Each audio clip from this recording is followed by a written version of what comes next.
Ci troviamo in provincia di Padova, a Bagnoli di Sopra. Questa azienda si chiama Tenuta di Bagnoli, è un'azienda che si sviluppa su 500 ettari. Sono terreni tutti in pianura, irrigati, molto fertili, quindi un posto dove possiamo avere un'agricoltura molto efficiente, molto produttiva. Nel 2007 circa abbiamo iniziato ad occuparci di un nuovo tema che aveva poco a che fare con l'agricoltura, ma oggi è diventato un'attività che è assolutamente connessa all'agricoltura, che è quella delle agroenergie. Abbiamo iniziato con una ricerca all'estero dove già c'erano esperienze molto interessanti di biogas. Ci siamo organizzati anche col supporto di Confagricoltura, che ci ha dato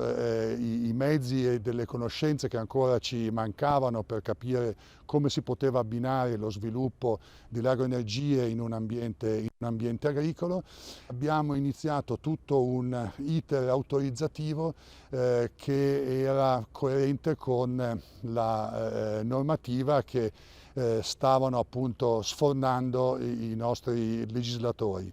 Nel 2009 siamo stati autorizzati per fare due impianti, uno fotovoltaico e uno di biogas, che poi successivamente abbiamo anche implementato con altri impianti sempre a biogas e fotovoltaico. Prima dell'avvento delle agroenergie l'azienda era prettamente a indirizzo zootecnico, avevamo degli allevamenti che contavano fino a 5.000 capi presenti all'anno, capi bovini da ingrasso. Il sistema di allevamento, la struttura aziendale per l'allevamento abbiamo però visto che assomigliava molto alla struttura necessaria per avere la produzione di biogas, oltretutto con la possibilità di utilizzare i liquami, che erano ovviamente un prodotto molto importante per la campagna, perché li usavamo come concime, ma lo era altrettanto, anzi ancora di più, se trasformato in digestato dopo la produzione di biogas e quindi la produzione elettrica. Quindi abbiamo visto questa come un'opportunità che andava a migliorare decisamente anche il tipo di gestione agricola dell'azienda. Infatti negli anni successivi abbiamo avuto anche la possibilità di creare un impianto interrato di tubazioni che ci permetteva la distribuzione capillare su tutta la superficie di 500 ettari del digestato, in tempi anche che ci permettevano l'immediato utilizzo dello stesso. Altro aspetto che è stato molto importante per noi con l'introduzione del biogas è stato quello dell'utilizzo del calore, che abbiamo sfruttato per mettere in connessione tutte le strutture aziendali dove ci sono abitazioni, uffici, officine e via dicendo, con il teleriscaldamento, quindi l'utilizzo del calore prodotto dal biogas in esubero. Non ultimo è anche l'aspetto economico portato dalle agroenergie, che ha permesso dei reinvestimenti in azienda importanti, soprattutto nell'aspetto tecnologico dell'azienda. Ci ha permesso di fare un salto di qualità attraverso l'introduzione di macchinari di ultima generazione, ma anche dell'utilizzo di sistemi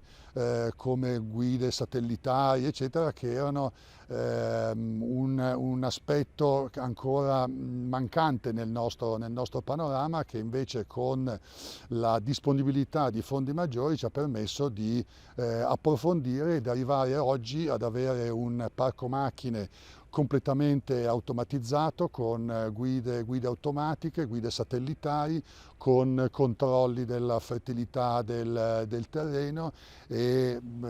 altri accessori, che sono oggi l'inizio di una nuova era agricola. Questo è poi tutto un progetto che noi abbiamo anche seguito grazie al supporto di Confagricoltura, che su questi temi si è spesa veramente molto. Ci siamo dovuti dare da fare da soli con dei finanziamenti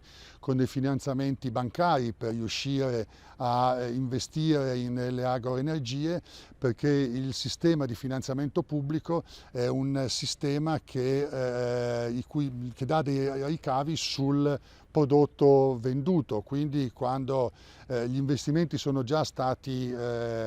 fatti e il piano di bancabilità è già stato stabilito. Il fotovoltaico invece ci ha permesso di anticipare i tempi, di questo siamo particolarmente fieri, perché uno dei due sistemi che noi abbiamo adottato è un sistema mobile, cioè con dei pannelli che seguono la posizione del sole, e questo sistema ci permette di utilizzare il prato sottostante, dove ci sono ampie zone di ombra e che non sono però sempre ferme allo stesso punto, quindi il terreno che ha una copertura di erba che è perfetta, e in collaborazione con un allevatore di ovini della zona diamo il nostro terreno per il pascolo delle pecore, che è un ambiente perfetto perché trovano le zone d'ombra, hanno la loro zona di abbeveraggio e possono quindi passare dei lunghi periodi senza nessun tipo di problematica per l'allevatore. Ci troviamo oggi qui a Bagnoli di Sopra, presso la tenuta di Bagnoli SRL di Giovanni Musini. Io sono Avezzu Marco, responsabile dell'azienda e della gestione logistica delle attività produttive. Questo è un impianto biogas, uno dei primi costruiti in Italia, un MT, un impianto scuola, inizialmente predisposto per la produzione di 500 kW, successivamente riadattato alla produzione di 1 MW, che utilizza matrici dedicate di biomasse vegetali, come si può vedere dalle trincee. E recentemente abbiamo aumentato, l'ingresso di matrici e sottoprodotti attuando una nuova autorizzazione. Come potete vedere dietro di me abbiamo i digestori che si suddividono tra i fermentatori e i residui nell'ultimo digestore, dove viene la digestione anaerobica delle matrici inserite attraverso i caricatori. Da qui la componente, che è principalmente gas CH4 e H2S CO2, andrà a questi motori biogas che per mezzo di un cogeneratore produrranno energia elettrica. Prossimamente in questa azienda effettueremo molto probabilmente l'upgrading a biometano e quindi alla purificazione del CH4 per la conseguente o emissioni in rete o autoconsumi o con i fini previsti dalla normativa. Oltre all'impianto di tenuta di Bagnoli abbiamo in gestione l'impianto di Azienda Agricola Sant'Anna, un impianto similare a questo ma più giovane rispetto a questo di 3 anni, è un impianto del 2012, nato prioritariamente da 1 MW, che utilizza la stessa ricetta di alimentazione predisposta da biomasse vegetali dedicate che una volta raccolte in campagna vengono insilate e successivamente durante l'anno caricate nei caricatori, e quindi poi avverrà anche lì la digestione anaerobica da cui verrà prodotto il biogas.